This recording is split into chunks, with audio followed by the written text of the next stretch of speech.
Assalamualaikum warahmatullahi wabarakatuh. Halo semuanya, nama saya Muhammad Arif Arsyamajur dari Fisioterapi UI 2019. Kali ini saya akan membuat video mengenai dermatom, miotom, dan refleks spinal. Ditonton ya.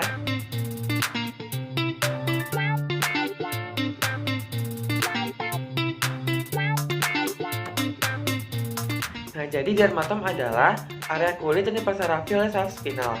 Nah, seperti kita ketahui, saraf spinal itu terdiri dari 8 saraf vertikal, 12 saraf torakal, 5 saraf lumbal, dan 5 saraf sakral. Nantinya, setiap saraf ini akan memberikan rangsangan yang diterima oleh kulit-kulit yang dipasarafinya.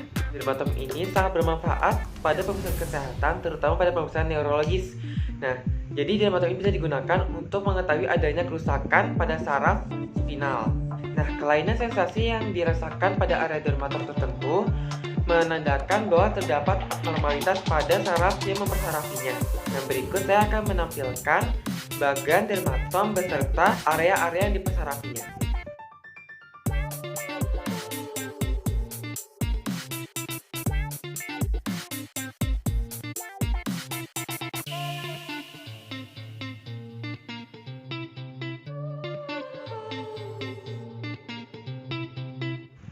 Nah, lalu bagaimana sih cara kita menguji saraf spinal?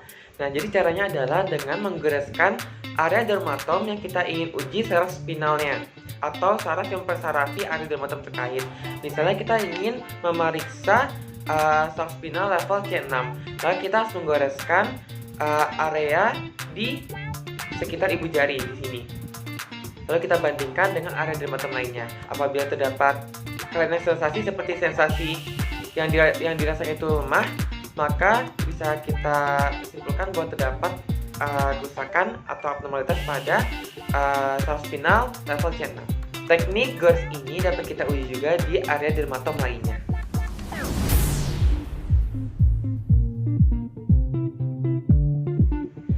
Nah, berikutnya adalah miotom. Sebenarnya miotom ini tidak terlalu jauh berbeda dengan dermatom.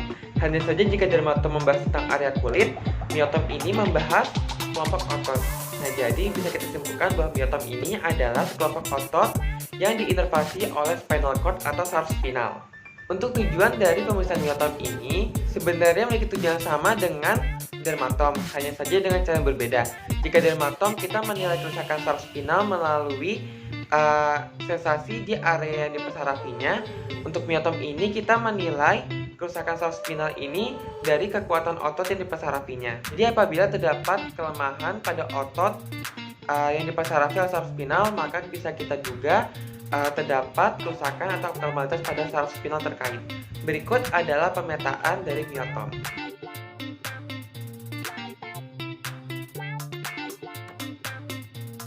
Untuk pemeriksaan miotom ini, kita berikan tahanan pada otot yang saraf spinalnya ingin kita uji. Misalnya kita ingin menguji saraf spinal level C5, maka kita minta pasien dalam posisi abduksi, kita berikan tahanan ke arah aduksi dan pasien diminta untuk mempertahankan posisi abduksi ini. Jika pasien tidak sanggup melawan tahanan yang kita berikan, maka kita bisa menduga bahwa terdapat abnormalitas atau kerusakan pada saraf spinal segmen C5. Dan pemberian tahanan ini juga kita bisa lakukan untuk menguji atau memeriksa segmen saraf spinal lainnya.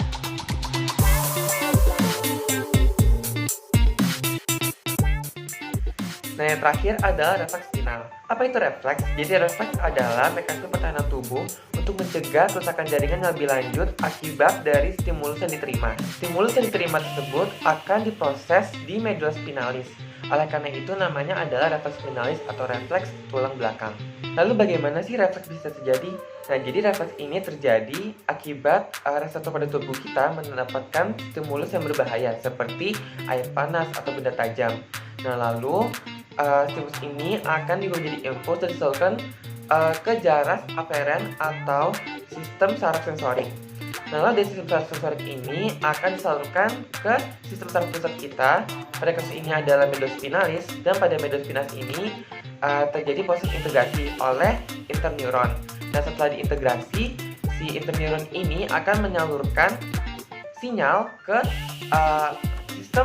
sistem saraf eferen atau sistem saraf motorik Lalu sensor motorik ini akan menyampaikan sinyal ke organ-organ efektor seperti otot dan kelenjar. Namun pada kasus ini adalah otot, karena dari stimulus didapatkan seperti air panas atau benda tajam itu, maka diharapkan otot flexor pada area yang terkena stimulus menyakitkan itu akan bekerja. Secara umum, refleks spinal ini dibagi menjadi dua, yaitu ada monosinaptik dan polisinaptik. Mono artinya satu, poli itu artinya banyak. Nah, lalu apa itu sinaps? Nah, jadi sinaps itu adalah ruang antar neuron. Jadi jika impuls yang diterima ini ingin berpindah atau disalurkan ke neuron yang lainnya, maka melewati sinaps atau ruang kosong di antara dua neuron tersebut. Berdasarkan pernyataan tersebut, dapat kita katakan bahwa refleks monosinaptik atau refleks yang hanya melalui satu sinaps ini adalah gerakan refleks sederhana, karena dia dari jarak aferen langsung menuju jarak eferen untuk mencegah stimulus yang berbahaya. Contoh pada refleks monosinaptik ini adalah refleks lutut. Nah, jadi untuk memeriksa refleks patella adalah dengan kita memberikan stimulus pada bawah patella pasien. Yang akan digunakan adalah power refleks ini. Nah, kita memberikan refleks pada bawah patella pasien seperti ini. Jika terdapat gerakan seperti tadi, gerakan seperti menendang, maka bisa kita pastikan bahwa patella refleks pasien baik-baik saja. Untuk pemeriksaan salah satu refleks polisinaptik, salah satunya adalah refleks withdrawal, kita minta pasien untuk menutup matanya. Lalu kita memberikan stimulus tajam atau stimulus panas pada tangan pasien. Nah, kita lihat apakah pasien menarik tangannya atau diam saja. Kenapa ditutup matanya? Saya berpikir agar pasien lebih objektif dalam apa yang dirasakan. Sekian informasi yang dapat saya sampaikan pada video kali ini.